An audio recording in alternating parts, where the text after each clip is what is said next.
Hey everyone.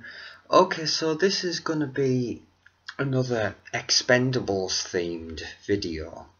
Now, of course, I have reviewed the third movie, and as I said, I did enjoy the movie, but it was, of course, a disappointment, and that's a view that's shared by the majority of people who have seen the movie, that it was a disappointment. Now, Expendables 4 has been talked about, and it's been announced and better announced, and yeah, so it's something that could happen, and obviously because of the third movie's poor box office performance so far, the chances of a fourth movie happening are uncertain. Although Expendables 4 has been talked about, it's by no means a sure thing. But there's been a lot of talk around the internet, on message boards, putting forward suggestions for what this fourth movie could be about. And I would just like to offer my 2 cents on it and offer a possible suggestion, even though, of course, we're not, it's by no means certain that we're going to get a fourth Expendables movie, but obviously this is completely hypothetical. Now, my idea relates to the 1979 movie Escape to Athena. And this was an idea that I just came up with today, actually, and I thought, why not get in front of the camera and make a video talking about it. And basically what it is when you look at that movie, Escape to Athena, you could really conceive of that being an Expendables movie. That movie could work as an Expendables movie. I mean, you could say that it was an early prototype for these movies, these Expendables movies, because it is an ensemble action movie. A load of big names coming together in this to be in this movie, and really you could say that that is a better ensemble movie and a better Expendables movie than what the third one actually was, because they actually all get a chance to shine. They all work together. It's not all focused about, obviously, 2 of the main ones in Escape to Athena is obviously Roger Moore and Telly Savalas, but it's not focused on either of those 2 in the way that the Expendables movies have been focused on Stallone. Escape to Athena was about all of them, and that's really what Expendables should be. Now, that's basically my idea. Remaking Escape to Athena as an Expendables movie. Now, this would be pretty easy to do, because as I say, there's a group of them, there's a group of characters in Escape to Athena, and they could easily be rewritten as the Expendables. And the story, the plot of Escape to Athena could very easily be rewritten as a plot for an Expendables movie. Now, Escape to Athena starts with our heroes. Obviously, Escape to Athena is set during the Second World War, where, in Nazi-occupied Greece. Now, would one of the obvious changes for Expendables just be contemporary setting? You could even set it in Greece again, in Rhodes, where Escape to Athena was filmed, the amount of movies that have been made in Rhodes, you know, that should be no problem. You know, Escape to Athena, High Season, you know, movies have been made in Rhodes. Yeah, and just contemporary setting, and just maybe, like I say, have the island of Rhodes occupied by an aggressive force, you know, like an unspecified you know, group, like how how the villains in the previous Expendables movies have their own private army. It could be the same sort of thing here. A guy or group of guys with their own private army have occupied the Greek island of Rhodes. Now, this leads me to another point that I want to go into later on, but I think I should mention it now because it's going to be something I refer back to. But the idea, and a lot of people have mentioned this, of having more than one main villain. Now, this is a really good point, because in Expendables 3, as good as Mel Gibson was, and he was good, he was one of the shining stars of Expendables 3. You know, it was just that thing of it's one villain against all these good guys, all these Expendables, and you know, it's just like it's not. There's no balance. Yeah, we want all these big names in the movie, but we want, you know, on equal sides. So that's what I think. We should have a group of main villains, and they should have their own private army and have occupied Rhodes, in the same way that obviously in Escape to Athena the Nazis have occupied the island. And that movie starts with our heroes being captured and put in a prison camp. Now we could have a similar sort of thing here, like the movie could start in true Expendables fashion with an action sequence, with like the Expendables arriving at Rhodes. They could arrive by sea, you know, on a boat, like you know, that'd be a good way to do it. And yeah, arriving by boat and just going to work, you know, cutting down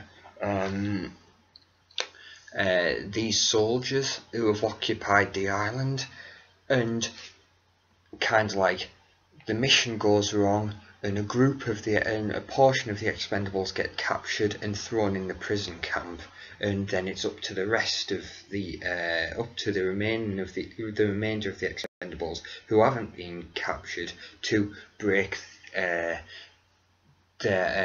other members of their team out of this prison. Now, so that could very well be the first 15 minutes of the movie. Like they attempt this mission, it goes wrong, and a portion of the Expendables get captured and thrown in this prison camp. Now, another thing what I wanted to touch on was, I think maybe in this movie it might be a good in this next one, if they actually kill off some of the Expendables team, you know. It would really add some tension and some, you know, it'd be really, it'd really engross the audience, because they realise, oh look, the Expendables aren't invincible anymore, God mode is no longer activated. Yeah, so there's a chance that these guys might not make it out of here alive. Yeah, so during this during their first attempt at this mission, when it fails, and some of them get captured, some of them could also just flat out get killed as well. Now, I may as well mention this point right about now, that the new Expendables, the younger guys, they don't work at all.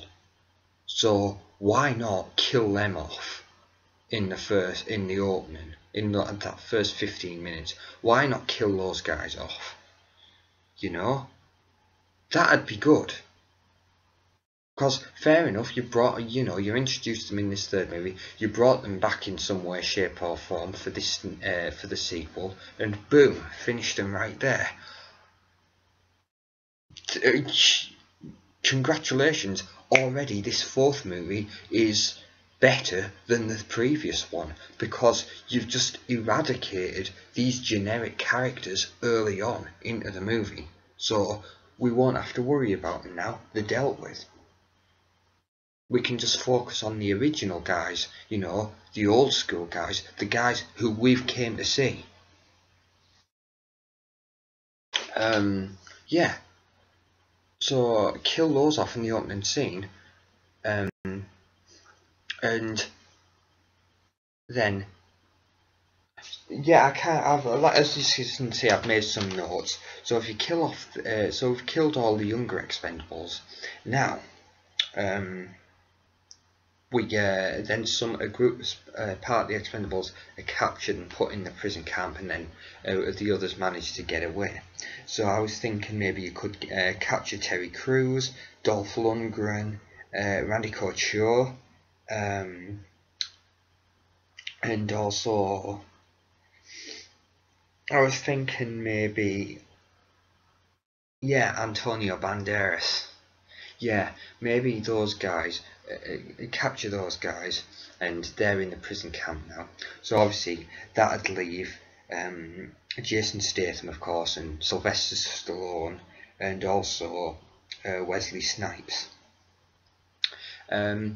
I was thinking that maybe they could bring back, do you remember the Chinese actress from Expendables 2? Because I actually thought she was good. She was better than Ronda Rousey, but you know, so yeah, maybe bring her back. That'd work really well, you know, because she was actually a pretty competent character in that Expendables 2. So I'd be happy to see her back. You know, I'd be happier to see her back than Ronda Rousey or any of the younger Expendables, to be quite honest with you. So yeah, maybe you could bring her back. So yeah, if she was there, maybe she could be part of the part of the group that managed to get away. So that's just hypothetical. So that's it. That's how the land lies at the minute. So the younger Expendables are dead. Part of the team in prison camp now, and the other guys have managed to get away, and they're in. They've managed to get away, and they're in hiding now. So they just need to regroup and figure out what they need to do next. Right. So I was thinking maybe this is where we could bring Harrison Ford back. So maybe the story could be he's the one that sent them on this mission in the first place. So obviously it's gone bad, and Stallone and the other guys who managed to escape contact Harrison Ford and say, look, we're in trouble, we need help.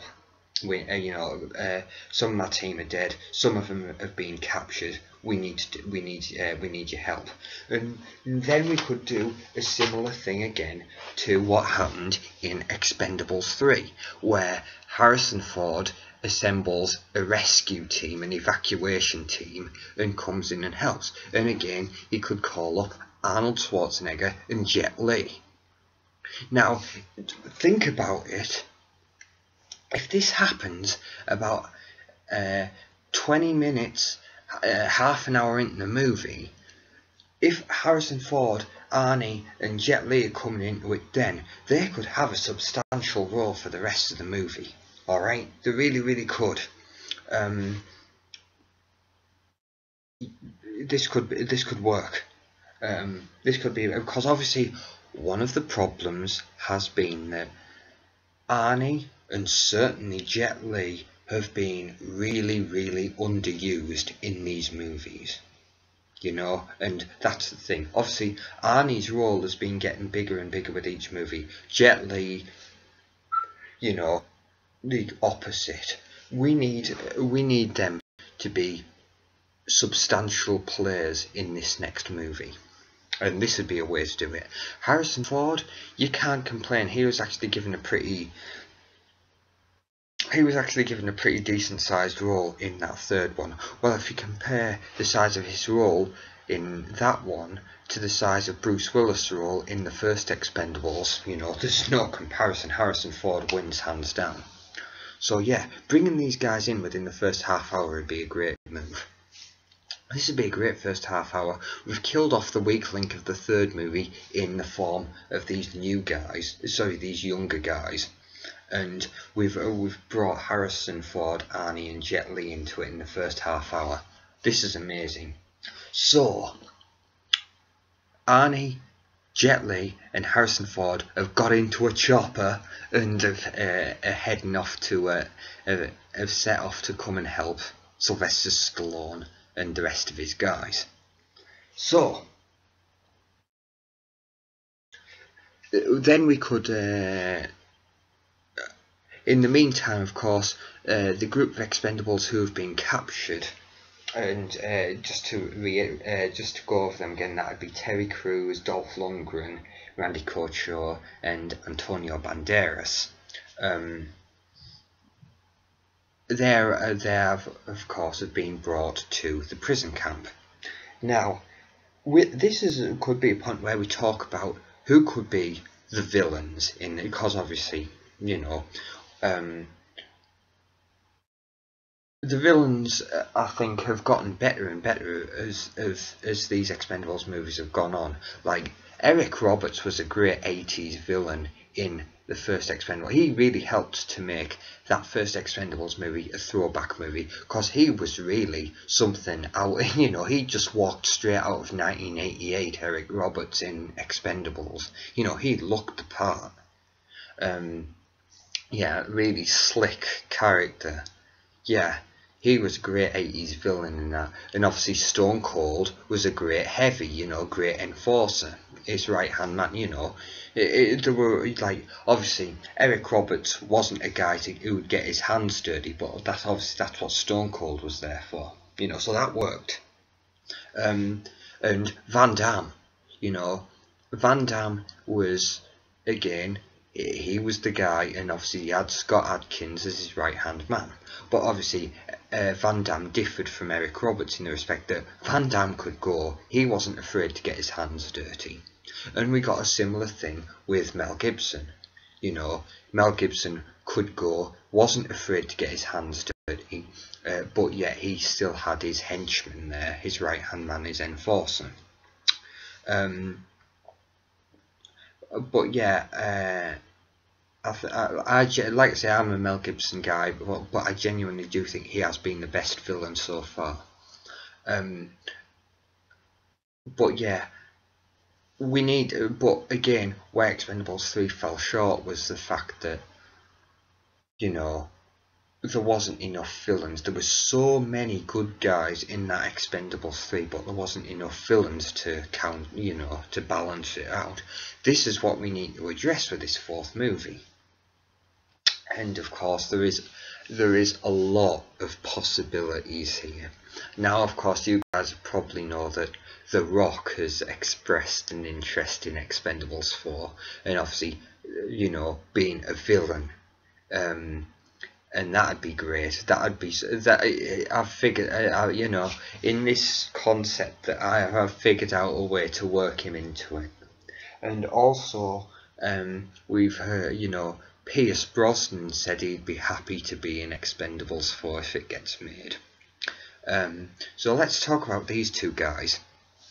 Now, I was thinking that Pierce Brosnan and The Rock could go well together, because Pierce Brosnan could be the man in charge of this prison camp, you know, and The Rock could be Pierce Brosnan's enforcer, Pierce Brosnan's right hand man.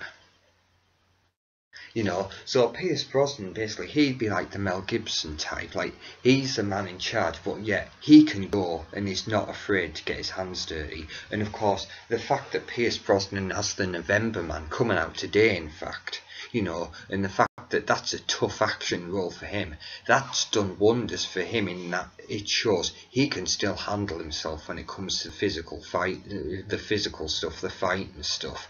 So yeah, Pierce Brosnan's not afraid to get his hands dirty, but he also has The Rock there as his enforcer. Like, I think you could buy The Rock as this big, this prison guard in charge, You are not going to mess with this guy. You could buy The Rock as an enforcer, and The Rock can be pretty intimidating when he wants to be, so that'd work. So, there's two villains. Now, in Escape to Athena, part of the first half of the movie is the capture and the breakout of the prison camp, and then the second half of the movie is our heroes fighting back and of course going to this monastery on Mount Athena and infiltrating the place. So there would be the two main points of this Expendables movie. So we've talked about the villains who would be at the prison camp. Now we need to talk about who would be up at this monastery, which is basically a military base now, It's like this army's base of operations, this monastery up on this mountain. Now, obviously this would be where the main, where obviously, The Rock and Pierce Brosnan would be major villains, but there wouldn't be the main villains. The main villains would be, Now, I think the real main villain of this should be Steven Seagal. Now, of course, Steven Seagal has been repeatedly offered, he's been offered parts in the previous Expendables movies, but he has, of course, declined. And he has been, from what I've heard, offered a role in Expendables 4. And he's chewing on it. He hasn't said yes or no yet. But this could be, because if you've seen him in Machete, you'll know how good he is at being a villain. Honestly, I love Seagal as a villain. I mean, he's great in Under Siege. He was really good in Executive Decision too, for that half an hour he was in it. But I really like him as a villain. So if he was going to be in Expendables 3, I would love to see him as a villain in this.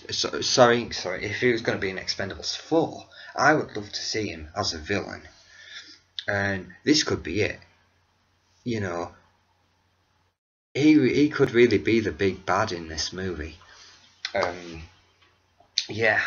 So I think, he should be he should be the guy calling the shots up at that monastery on the mountain.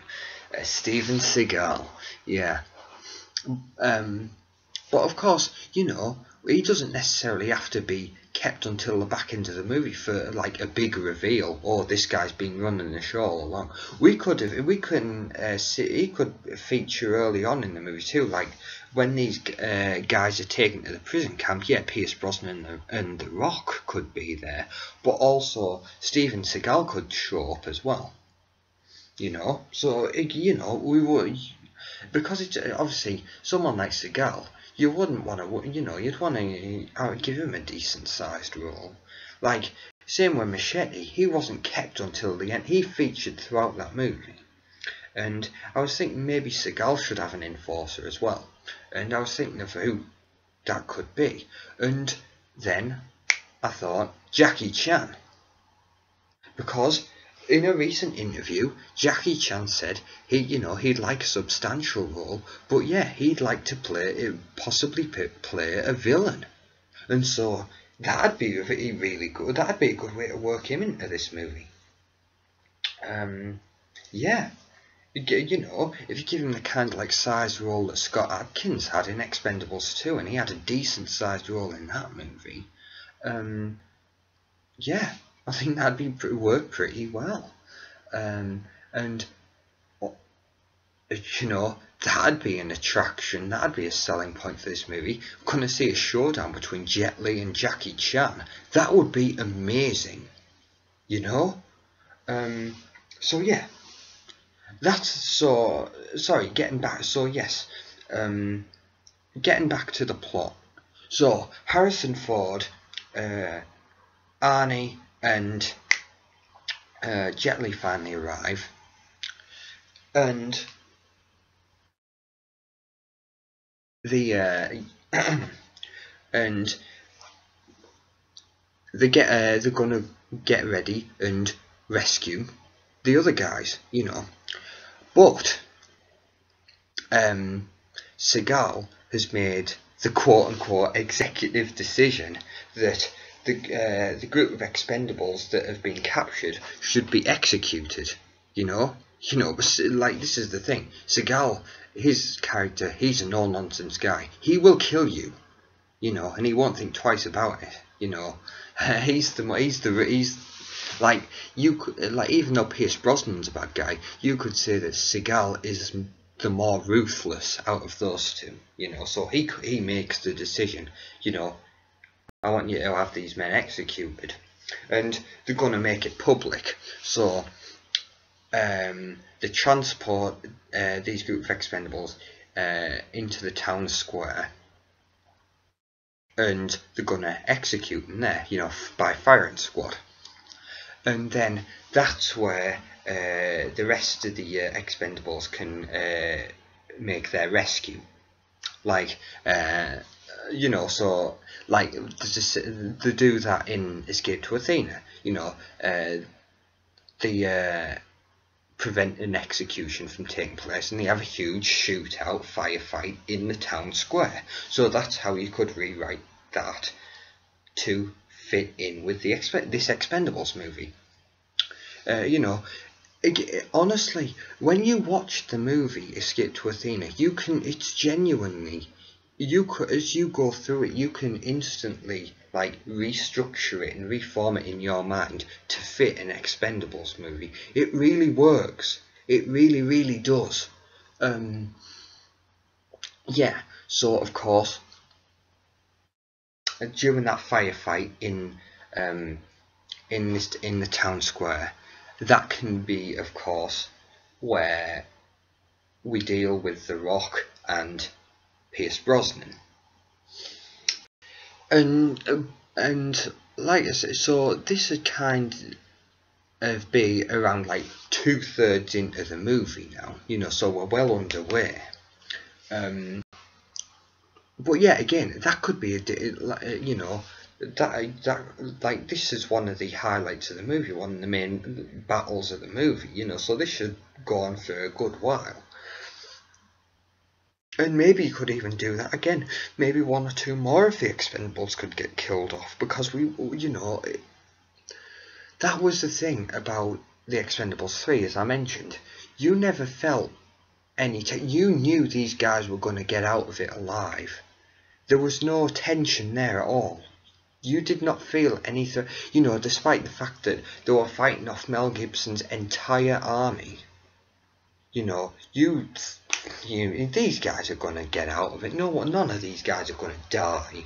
But if you start off the movie killing those younger guys off, and if you kill one or two of the guys off during this firefight, maybe you could kill Randy Couture off, you know.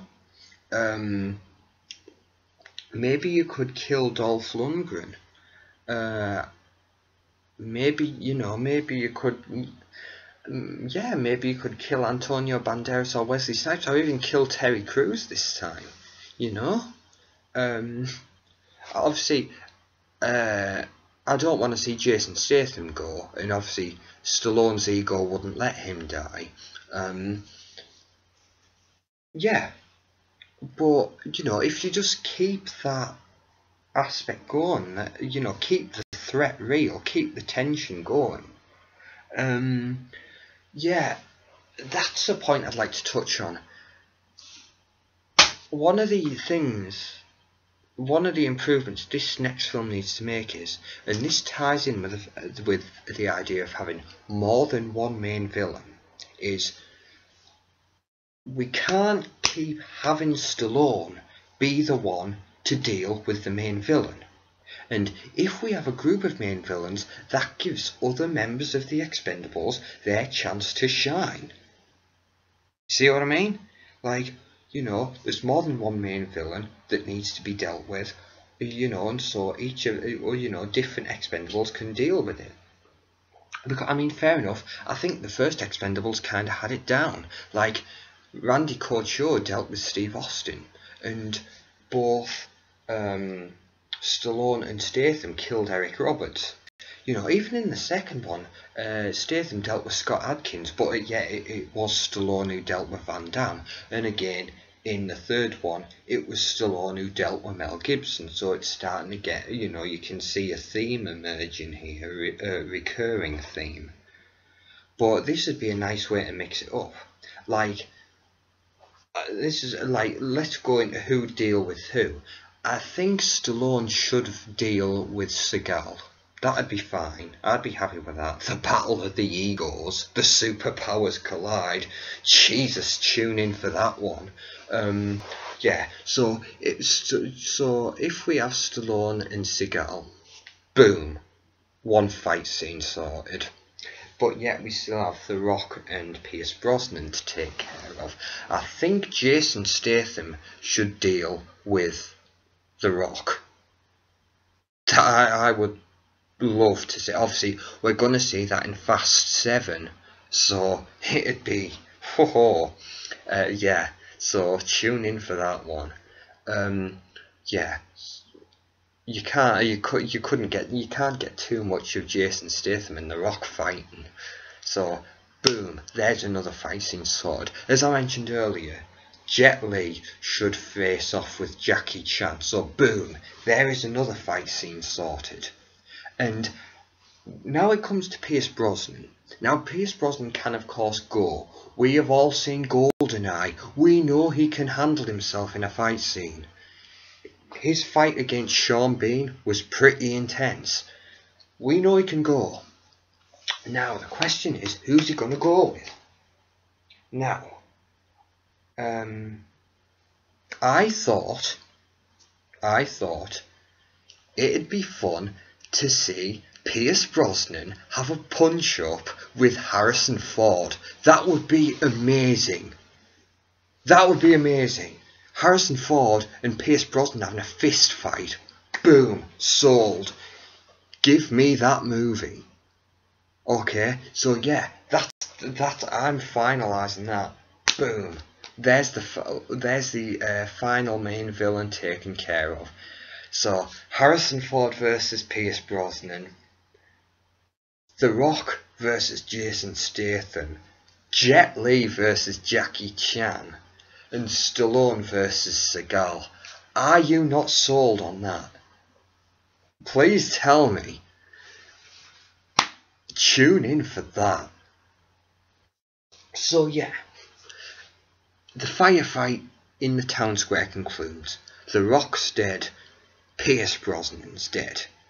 Some of the other Expendables are possibly dead. Right. So, boom. There's that threat. There's that dealt with. Now, we've got to get on up to this monastery, because in Escape to Athena, they go up to the monastery, and yeah, it's a military base which they need to take care of, you know, and infiltrate and destroy. They do that, and then of course they've got they want to go up there and salvage these ancient art treasures that are stored up there, you know. Now, this is something again which is easily dealt with and easily rewritten for an Expendables movie. Take out art treasures, replace it with whatever, you know. Since it's a CIA operation, it could be, you know, weapons, explosives, you name it. It could be, honestly, it's a pretty simple rewrite, you know. It could be, like I say, nuclear weapons, whatever you want it to be, You know, it again, like in Expendables 2, it could be a blueprint of something. You know, it could be like I just got done watching day 6 of 24 today. You know, there's that device that the Chinese are after. You know, it could be something like that. You know, anything like it's it's such a simple rewrite. You know, so you know, it could be whatever. So yeah, that's the climax of the movie. The remaining Expendables go on up to this monastery on the mountain, infiltrate it, take the place down, and recover whatever it is they need to recover. There's honestly a real highlight of the Escape to Athena movie is when they infiltrate the monastery, because they have to climb up, and there's a bit where you know, they descend by rope into the monastery, and that's a really nice visual. It's a real cool visual. Obviously in Expendables 3 you have that scene when they're infiltrating the art gallery to bust this weapons deal that's going to go down, you know, where they descend by rope down the side of this building. So it'd be a nice mirror of that, you know. Again, something cool. Like, you could obviously, say you kill off Randy Couture, and say you kill off Antonio Banderas. So you have maybe, the guys you've got left, say you've got Stallone left, say you've got Statham, Terry Crews, Wesley Snipes, Dolph Lundgren, and of course you've got the rescue team, Harrison Ford, Jet Li and Arnie. Right, them three of course get back in the chopper. They're going to provide air support when Stallone calls them in, and the remaining Expendables covertly go up to the monastery and again descend by rope in there, and then call Harrison Ford in later on. That would be the way. That could be a great way to do it. Like, that'd work. It would work. You know, or if you wanted them to all get in the helicopter, and instead of like descending, you know, they could just drop ropes for from the helicopter and descend in like that. That'd be pretty cool. Yeah, you know, so as opposed to covertly just going all out and just full attack, and that might be better, because in fact, that'd be best, because obviously if Jet Li, Arnie were too busy providing air support for the Expendables on the ground, obviously we'd have to address the issue of how Jet Li and Jackie Chan are going to have that one-on-one confrontation. So maybe if Harrison Ford just flies them all in on the helicopter and then they all descend, and maybe Harrison Ford could just provide air support, because obviously you know, I'm sure the helicopter would have machine guns which he could operate on. I mean, obviously he did in Expendables 3. Just do it like that, and then obviously that'd enable Jet Li to be, you know, Jet Li would then be on the ground and could engage Jackie Chan in a fight. So that'd be the best way of doing it. Just full on surprise attack. The Expendables, along with Jet Li and Arnie, just descend and go in there and kill everyone, shoot the place up. I think, of course, we should get the Jet Li Jackie Chan confrontation, and then Seagal versus Stallone should be the final confrontation, of course. Yeah, I think that'd be the best way to do it. And as you probably have probably gathered, I think this film should take place over in the same day. You know, yeah. It should all take place in the same day, within a 24-hour period. Give it that 24 feel to it, even though obviously we won't have the ticking clock throughout, but yeah, it'd be a nice, have that kind of like Die Hard feel to it as well, you know, with it all going down in the same day. Yeah, it'd be good. Yeah. And you know what? I think it can be a lot of fun when the movie goes down. When the events of a movie all go down in one day. It's pretty fun, because again, it'd be a way to keep the action going. Yeah. But I genuinely. So that's basically it. And then of course, you know, once they've recovered the once they recovered the whatever it is they need to recover, I'd prefer if they did the, you know, Expendables 2 sort of ending, in the way that, you know, they didn't go back to a bar and celebrate, you know, how they just met up afterwards, you know, and just nearby, and just, well, that's that over with, because that was pretty much it. There wasn't a real long aftermath after the climax of Expendables 2. It was pretty much, you know, firefight in the airport, kill everyone, recover the plutonium, and a few quick conversations, and then obviously they're on the plane and flying off. Maybe, like I say, do that, have like the celebration on the plane like they do at the end of Expendables 2. I just thought that was a nicer touch. No goddamn karaoke anymore, please. Honestly, I couldn't go through that again.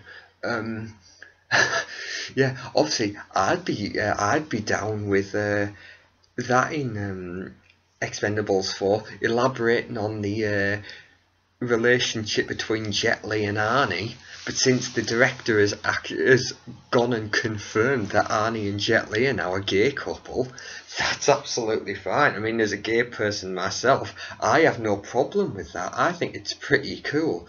The problem I have is where the hell it came from, because that just came from completely out of nowhere. That was my problem, and I think most people's problem. What the hell was that? You know, but okay, that happened. But yeah, no goddamn karaoke in this movie, not at all. So yeah, that's basically our movie. You know, Expendables get captured, we rescue them, and then obviously we go destroy this army's base of operations, kill the bad guys, and recover whatever it is we need to recover, and get the hell out of there. Job done. And that's our movie. You know, basic. Obviously, the 80s and 90s action movies had pretty basic premises. This one can too. And one of the things about this fourth movie is they need to make sure it's a throwback movie this time, because Expendables 3 was not a throwback movie. You know? It really wasn't. And that was one of the downsides of it. And so yeah, now we've got the basic plot of the movie out the way. Obviously we've discussed a lot of the general points already, but yeah, that's another general point we need to mention, is that it needs to be a throwback movie. You know, that's what we go in to see. You know, if we wanted to see a bunch of young guys and a modern day action movie, we'd go see, you know, there's plenty of modern action movies being made, like I say, you know, White House Down, and Olympus Has Fallen, you know, yeah, and like I say, Days of Future Past, Transformers 4, and obviously I don't mind recommending that, because obviously we've got a competent action hero in that one, in Mark Wahlberg. Yeah. So, you know, we go into these Expendables movies to see a throwback movie, to see the guys we know and love go and, blow things up, do what they do best. I mean, that comes to something, doesn't it, when Final Fantasy VII Advent Children, the anime movie, which I have a hell of a lot of love for, when that is a better throwback movie than what Expendables 3 is. Because at least with Final Fantasy Advent Children, you get that, it has that Road Warrior feel to it. It has that buddy cop Lethal Weapon, Tango and Cash feel to it when you look at the Reno and Rude characters. And it also has that Star Wars feel to it. So that's a better throwback movie than what Expendables 3 is. The Final Fantasy Advent Children Complete, the extended version that was released on Blu-ray, there's more blood in that damn thing than what was in the theatrical cut of Expendables 3. And that brings us nicely on to our next point, which goes hand in hand with the idea of it being a throwback, the next Expendables being a throwback movie. We need to bring the R rating back. We need the R rating. We need the R rating back, and I mean the theatrical cut needs to be R rated. Not when we don't want to get an R rated cut when it hits home video. We want an R rated cut from the word go. Alright? Because the price we have to pay now to go see movies in the theatre, we should get the full uncut R rated thing. And I say it comes to something when In Between Us 2 is rated R, but then Expendables 3 is PG-13, and it comes to something when A Million Ways to Die in the West is rated R, but Expendables 3 is rated PG-13. But, at least November Man's going to be rated R. Like I said, November Man is going to be awesome. Honestly, that's going to be a better movie than Expendables 3. November Man cannot be a disappointment now, after what we have been through with Expendables 3. So yeah, Expendables, the next Expendables needs to be rated R from the word go. It needs to be a throwback movie, and with that, it shouldn't be trying to compete with Fast and Furious. It shouldn't be a Fast and Furious clone like Expendables 3 was. Expendables 3 was a complete Fast and Furious clone, as many people have rightly pointed out. Even from the trailer, it was pretty obvious. And also, this next Expendables should be no more than 2 hours long. Alright? This should not this sort of movie should not pass the 2 hour mark. And by that plot that I've just detailed, you could not get more than 2 hours out of it. Like the original Escape to Athena movie, that was shorter than 2 hours, including titles and credits. So yeah, the next Expendables movie, if it was to follow this concept, but no matter whatever concept, it's an 80s it's a throwback movie, it's a popcorn flick, it's an action shoot 'em up movie. It's basically go in there, shoot the place up, save the world, or do what you need to do, recover what you need to recover. That damn, or like, carry out a revenge mission. That's fine. It doesn't need to be more than 2 hours long, for God's sake. So yeah, I mean, what was Expendables 2 was just over 1 hour 40. That's fine, and I think Expendables and Expendables 2 are pretty much around the 1 hour 40 mark. This next movie should be the same. It does not need to be more than 2 goddamn hours long. And I think there was a bit, So yeah, and I think, speaking of the R rating, this next Expendables needs to be the hardest R the Expendables has been so far. It needs to be the hardest R rate it's been, because like I say, they've been pretty tame R ratings, the first, and well, more so the second Expendables. It was a pretty tame R rated movie. Of course, there was that great scene at a great shot at the beginning of the first movie when Dolph Lundgren blows a guy in half with that hand cannon he had. So yeah, more stuff like that, please. Do you know what? That could be the way that Ronda Rousey gets killed, blown in half by a hand cannon. Yes, please. Yeah. And bring her back from Expendables 2, the Chinese actress, because, you know, yeah, there's room for women. There's room for women action heroes. Obviously, we're getting Expendables. Well, it's in pre-production of whether that'll get off the ground or not. But yeah, there's no reason why we couldn't have female action. Like, she was a competent female action hero in her in Expendables 2. Bring her back. I'd be happy for her to be back. Yeah, and there is absolutely no reason why this next Expendables could not be the biggest and best yet, and the most R-rated. Yeah, it really, you know, a lot of people have said that this has been a pretty mediocre series, and to some extent I agree, but now's the time to step it up a gear and make up for the disappointment that was Expendables 3. You know, sequels should be bigger and better. Let's get it right with this fourth one. You know? In my opinion, Mission Impossible 4 Ghost Protocol was the best Mission Impossible they'd done. So there's no reason why they couldn't do the same with Expendables. Expendables 4 could be the best Expendables they've done. Let's hope it is. And like I say, it shouldn't be a Fast and Furious clone. It should be a throwback movie. We should get rid of those younger guys. It should be hard R. It should be no longer than 2 hours long. It shouldn't be boring. It should be action. It should be the things we love best.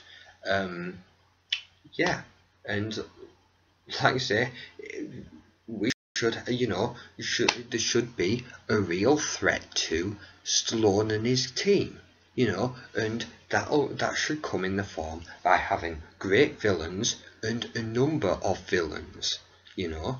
Like I say,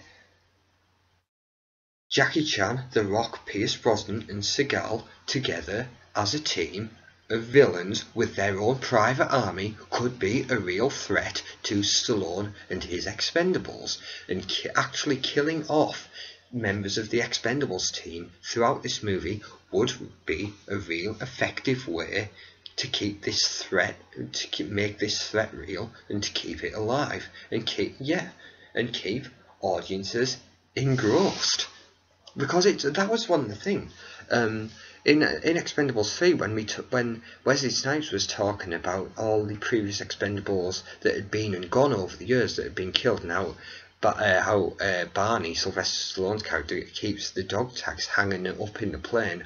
That's all well and good to know that Expendables have been killed, you know, come and gone over the years and have been killed in action, but we haven't seen that, so we'll just have to take Wesley Snipes' word for it. Let's start seeing that happen.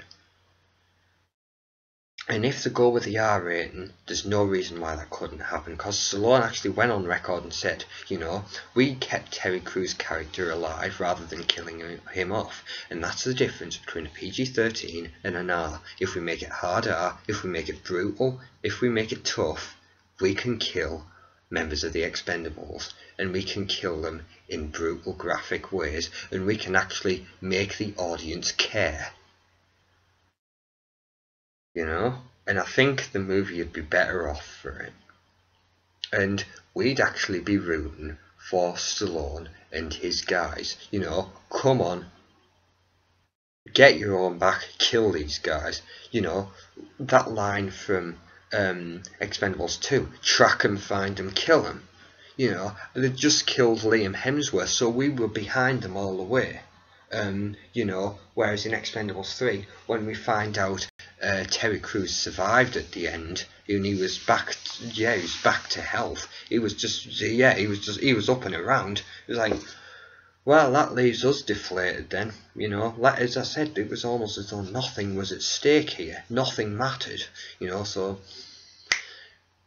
Yeah, Expendables 3, even though I enjoyed it, was there were a lot of mistakes in that movie. It was a mistake, but there's no reason why it couldn't be a learning curve. Honestly, that could be a positive thing to come out of that movie, that it made for a much better Expendables 4. So yes, that pretty much brings this to a close.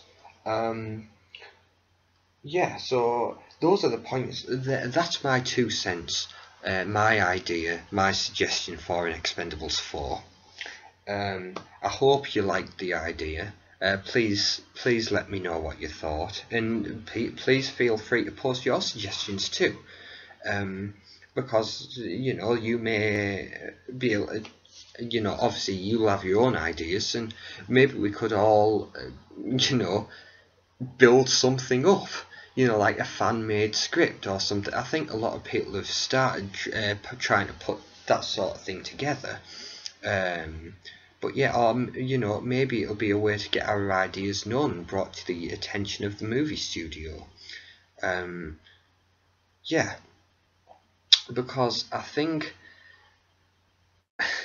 well, obviously, a lot of us know who love these 80s and 90s action movies have, we know them through and through. We know what we want. Yeah, we know what we expect to see when we go in to see these movies. So let's put our ideas out on the table, But yes, I'd like to thank you all for sticking with me, and thank you all for listening. And as I say, I hope you liked my idea, and I hope you enjoyed listening to it.